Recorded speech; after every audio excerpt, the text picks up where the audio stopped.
Em nome do Pai, e do Filho, e do Espírito Santo. Amém. Meu irmão e minha irmã, seja muito bem-vindo a mais um estudo da Palavra de Deus. E hoje, meus irmãos, nós vamos continuar a estudar. E agora vamos com o capítulo 11 da carta de São Paulo aos Romanos. Onde, nesse capítulo, aqui, Paulo ele vai nos mostrar que Deus não rejeitou o seu povo de Israel, que a salvação chegou também aos gentios e que todos nós dependemos da misericórdia divina. Tá ok, meus irmãos? Antes de começarmos, eu peço carecidamente, meus irmãos, se inscrevam no canal, ativem o sininho para que não percam nenhum capítulo que eu postar. Porque você se inscrevendo e deixando o seu like, o YouTube, além de lhe notificar, ele vai recomendar para mais e mais pessoas e mais irmãos irão vir conhecer a Palavra de Deus. Então, já deixou o seu like? Se inscreveu no canal? Ótimo! Vamos agora começarmos o nosso estudo no capítulo 11 de Romanos. E nos primeiros versículos, do 1 ao 10, nós vamos ver aqui que Deus, ele não rejeitou Israel, nesses primeiros versículos, certo? Vamos ler e depois estudarmos. Versículos de 1 até o 10, que diz o seguinte, vamos ler aí. Então, eu pergunto, será que Deus rejeitou o seu próprio povo? É claro que não. Eu mesmo sou israelita, descendente de Abraão e membro da tribo de Benjamim. Deus não rejeitou o seu povo, que ele havia escolhido desde o princípio. Vocês sabem muito bem o que as Escrituras Sagradas dizem naquele trecho em que Elias acusa o povo de Israel diante de Deus. Elias diz assim: Senhor, eles mataram os teus profetas e destruíram os teus altares. Eu sou o único que sobrou, e eles estão querendo me matar. O que foi que Deus disse a ele? Ele disse: Eu guardei para mim 7.000 homens que não adoraram o Deus Baal. A mesma coisa também acontece agora, isto é, por causa da graça de Deus, ainda existe um pequeno número daqueles que ele escolheu. Essa escolha se baseia na graça de Deus e não no que eles fizeram, porque se a escolha de Deus se baseasse no que as pessoas fazem, então a sua graça não seria a verdadeira graça. E isso quer dizer que não foi o povo de Israel que encontrou o que estava procurando. Quem encontrou foi apenas um pequeno grupo que Deus escolheu. Os outros não quiseram ouvir o chamado de Deus. Como dizem as Escrituras Sagradas, Deus endureceu o coração e a mente deles, deu-lhes olhos que não podem ver e ouvidos que não podem ouvir, até o dia de hoje. E Davi disse que nas suas festas eles sejam apanhados e enganados, que eles caiam e sejam castigados. Ó Deus, faze com que eles fiquem cegos e que fiquem sempre curvados debaixo do peso das suas dificuldades. Meus irmãos, nesses primeiros versículos aqui, Paulo, ele começa lembrando que ele mesmo é israelita. Prova de que Deus não abandonou o seu povo. Mesmo quando muitos se afastaram, Deus, ele sempre preservou um remanescente fiel, como no tempo do profeta Elias. E aqui, meus irmãos, aprendemos que Deus, Ele nunca rejeita os que lhe pertencem. Nunca Deus, Ele vai rejeitar aqueles que pertencem a Ele. Nunca. Por quê? Porque Ele sempre guarda um povo fiel em meio às suas dificuldades. Por isso, meus irmãos, Deus, Ele nunca vai rejeitar nós que pertencemos a Ele. Nunca. Mesmo em meio às dificuldades, às provas, mas nosso Deus nunca vai nos rejeitar. E a prova é Paulo, que ele mesmo, israelita, prova isso, que Deus não abandonou, nunca rejeitou e nunca rejeitará, nem ele, nem aqueles que pertencem a Deus. E aí, para a nossa realidade, aprendemos também que mesmo em tempos de crise espiritual, nós temos que fazer uma coisa: confiar que Deus nunca abandona nenhum de nós. Temos que confiar em Deus, meus irmãos. Confiar no Pai, porque Ele está no controle. Ele sabe de tudo. Os planos dele são muito maiores do que os nossos. E simplesmente, nós temos que fazer somente o que, Tom? Confiar.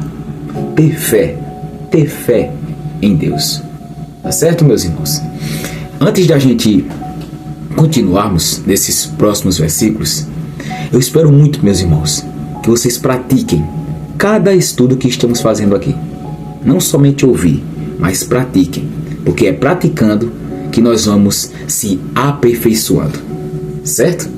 Vamos continuar agora nos próximos versículos, do 11 até o 24, onde nós vamos ver aqui nesses versículos o tropeço de Israel e a salvação dos gentios. E vamos ver aqui também que Israel vai tropeçar, certo? Israel vai tropeçar.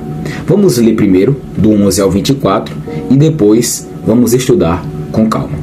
Versículos do 11 ao 24. Vamos ler aí.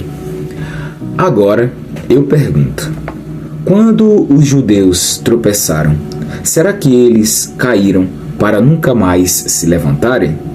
É claro que não. Mas porque eles pecaram, a salvação veio para os não-judeus, para fazer com que os judeus ficassem com ciúmes deles. O pecado dos judeus trouxe grandes bênçãos para o mundo, e a sua pobreza espiritual trouxe ricas bênçãos para os não-judeus. Então, quando se completar o número de judeus que voltarão para Deus, as bênçãos serão muito maiores ainda. Agora, estou falando a vocês que não são judeus. Enquanto eu for o apóstolo dos não-judeus, terei orgulho do meu trabalho. Talvez eu possa fazer com que os que são da minha própria raça fiquem com ciúmes, e assim seja possível salvar alguns deles. Porque quando os judeus foram rejeitados, o resto do mundo se tornou amigo de Deus. O que acontecerá então quando eles forem aceitos? Os que estiverem mortos receberão a vida. Pois se o primeiro pão assado, depois da colheita, é dedicado a Deus, isso quer dizer que todos os outros pães também são dedicados a Ele. E se as raízes de uma árvore são oferecidas a Deus, os galhos também são dele. Alguns galhos da oliveira cultivada foram quebrados, e um galho de oliveira brava foi enxertado nela. Pois vocês, os não-judeus, são como aquela oliveira brava, e agora tomam parte na força e na riqueza espiritual dos judeus. Portanto, vocês não devem desprezar os galhos que foram quebrados. Como é que vocês podem estar orgulhosos. Vocês são somente galhos. Não são vocês que sustentam a raiz. É a raiz que sustenta vocês. Porém, vocês dirão: sim, mas os galhos foram quebrados, a fim de darem lugar para nós. Isso é verdade. Mas lembrem que eles foram quebrados porque não creram. No entanto, vocês continuam na oliveira porque creem e não tenham orgulho disso. Pelo contrário, tenham medo. Se Deus não deixou de castigar os judeus, que são como galhos naturais, vocês acham que Ele vai deixar de castigar vocês? Vejam como Deus é bom e também é duro. Ele é duro para os que caíram e bom para vocês, se continuarem sempre confiando na bondade dele. Senão, vocês também serão cortados. E se os judeus abandonarem a sua descrença, serão enxertados na oliveira cultivada, pois Deus pode enxertá-los de novo.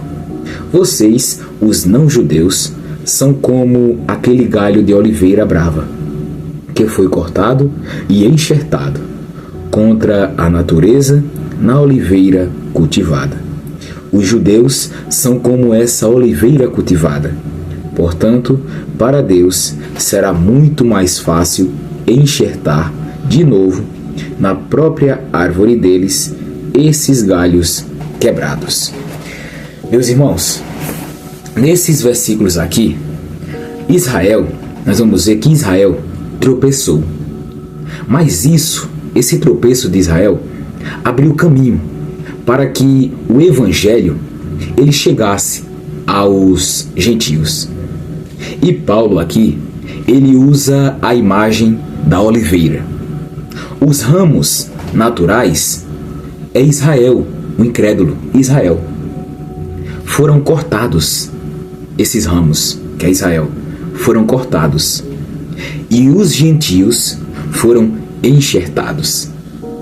Mas aqui ele alerta também. Se Deus ele não poupou os ramos naturais, também não poupará os que se tornarem orgulhosos. E aqui, meus irmãos, aprendemos o seguinte, que a salvação, ela é pela graça, não motivo de orgulho. Por isso que a nossa salvação é pela graça, não por orgulho, não motivo de orgulho. E para a nossa realidade, para a nossa geração hoje, aprendemos aqui que temos que ser humildes. Humildes diante do Pai. Temos que ser humildes. Por quê? Porque se não formos humildes, se formos orgulhosos, nós vamos ser cortados. Igual esses ramos, igual Israel que foi cortado. Por isso que temos que ser humildes diante do Pai. Por quê? Porque senão seremos cortados. E para não ser, como ser humilde? Não temos que desprezar ninguém. Ninguém. Não desprezemos ninguém, nenhum de nossos irmãos. Desprezemos. Por quê? Porque todos nós vivemos da misericórdia de Deus. Todos. Sem excluir ninguém. Precisamos da misericórdia de Deus. Todos, meus irmãos, como aprendemos. Todos. Por isso que sejamos humildes e não desprezemos ninguém. Amém? Vamos continuar agora nesses próximos versículos aqui, do 25 até o 32, onde vamos ver o mistério da salvação de Israel. Vamos ler aqui primeiro e logo em seguida vamos estudar esse versículo. Amém? Dos versículos de 25 até o 32. Vamos ler aí. Meus irmãos, quero que vocês conheçam uma verdade secreta, para que não pensem que são muito sábios. A verdade é esta: a teimosia do povo de Israel não durará para sempre, mas somente até que o número completo de não-judeus venha para Deus. É assim que todo o povo de Israel será salvo. Como dizem as Escrituras Sagradas, o Redentor virá de Sião e tirará toda a maldade dos descendentes de Jacó. Eu, o Senhor, farei esta aliança com eles, quando tirar os seus pecados. Os judeus rejeitaram o Evangelho e por isso são inimigos de Deus, para o bem de vocês, os não-judeus. Mas, pela escolha de Deus, eles são amigos dele, por causa dos patriarcas. Porque Deus não muda de ideia a respeito de quem ele escolhe e abençoa. Mas no passado, vocês, que não são judeus, desobedeceram a Deus. Porém, agora vocês receberão a misericórdia de Deus por causa da desobediência dos judeus. Assim, por causa da misericórdia que vocês receberam, os judeus agora desobedecem a Deus, para que eles também possam receber agora a misericórdia dele. Pois Deus fez com que todos se tornassem prisioneiros da desobediência, a fim de mostrar misericórdia a todos. Meus irmãos, nesses versículos aqui, Paulo, ele revela um mistério. A rejeição parcial de Israel trouxe salvação ao mundo. Mas no tempo de Deus, Israel também será chamado novamente. Tanto os judeus quanto os gentios dependem da misericórdia divina. Por quê? Porque todos, como aprendemos, todos pecaram. Todos nós somos pecadores. Todos. E aqui aprendemos, nesses versículos, que Deus, ele tem sempre um plano maior, que inclui todos nós. Deus sempre tem um plano maior. E para nossa geração hoje, esses versículos aqui, aprendemos o seguinte, que temos que orar pela conversão de todos os nossos irmãos que estão afastados de Deus. Oremos por eles, pela conversão deles, inclusive daqueles que ainda não creem em Jesus. Inclusive esses que não creem em Jesus.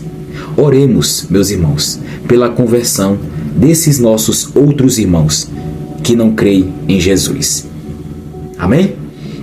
Vamos finalizar esse capítulo nos últimos versículos agora, do 33 até o 36, onde vamos aprender aqui o hino à misericórdia de Deus. Amém? Vamos ler aí e depois estudarmos.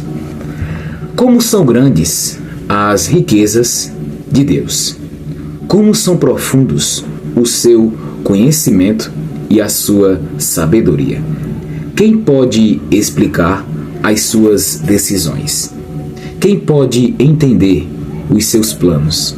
Como dizem as Escrituras Sagradas, quem pode conhecer a mente do Senhor? Quem é capaz de lhe dar conselhos? Quem já deu alguma coisa a Deus para receber dele algum pagamento?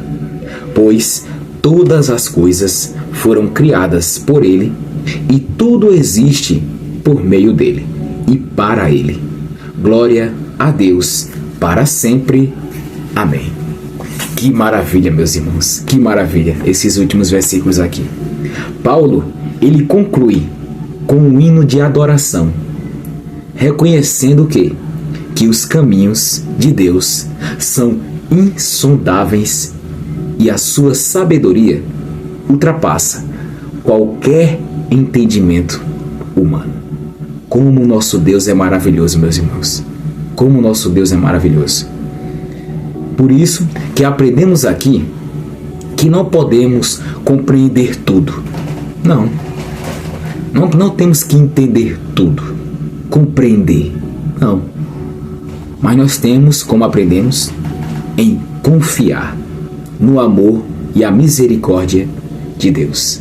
É confiar, meus irmãos, não é entender, porque tem muitos irmãos querendo entender os planos de Deus. Às vezes perguntando por quê? Por quê? Querendo compreender. Mas na verdade, nós só temos que confiar, ter fé no Pai, porque os planos dele são muito maiores do que os nossos. Os caminhos de Deus, como diz aqui Paulo, são insondáveis. E a sabedoria de Deus ultrapassa a nossa sabedoria humana. Muito mais, muito mais. Por isso, meus irmãos, que para finalizar esse capítulo de hoje, aprendemos também o seguinte, para a nossa realidade hoje. Adoremos a Deus em todas as circunstâncias, em todos os momentos. Adoremos ao nosso Deus Todo-Poderoso. Mesmo quando não entendemos os seus caminhos, mas confiemos. Confiemos. Por quê? Porque os caminhos de Deus são muito maiores do que os nossos. Amém? Vamos resumir agora o que aprendemos nesse capítulo 11 de Romanos, que nos ensina o quê? Vamos lá. 5 coisas que o capítulo 11 de Romanos nos ensina. Primeira coisa, Deus não rejeitou Israel. Ele sempre preservou um povo fiel. Segundo, a queda de Israel abriu caminho para a salvação dos gentios. Terceiro, todos nós dependemos da misericórdia de Deus. Quarto, o plano de Deus é misterioso e maravilhoso. E o quinto, a nossa resposta deve ser o quê? Adoração e humildade. Foi essas 5 coisas que aprendemos aqui nesse capítulo 11 de Romanos. Amém? E para finalizar, meus irmãos, antes de finalizar, eu peço carecidamente, se esses estudos estão edificando a sua vida, está colocando paz no seu coração, inscreva-se no canal, meu irmão. Ative o sininho, porque isso fortalece muito o canal e me ajuda muito, muito, irmão, a cada vez mais ao YouTube recomendar para mais e mais pessoas e mais irmãos conhecerem a palavra de Deus. Certo? E aí, meus irmãos, também eu peço carecidamente, compartilhe esse vídeo com os seus parentes, seus familiares, as pessoas que não conhecem a palavra de Deus. Porque isso, meus irmãos, essas palavras é palavras de salvação. É para salvar cada um de nós. É palavra de Jesus. Nos transforma. E muitos irmãos precisam conhecer essa palavra. Certo? Meus irmãos, que Deus abençoe grandemente a vida de cada um de vocês que está assistindo esses vídeos e acompanhando esses estudos, tá? E que Deus grandemente proteja cada um de vocês de tudo quanto for ruim. Em nome do Pai, e do Filho, e do Espírito Santo. Amém. E se Deus quiser, nos veremos no próximo capítulo. Fiquem com Deus e até a próxima.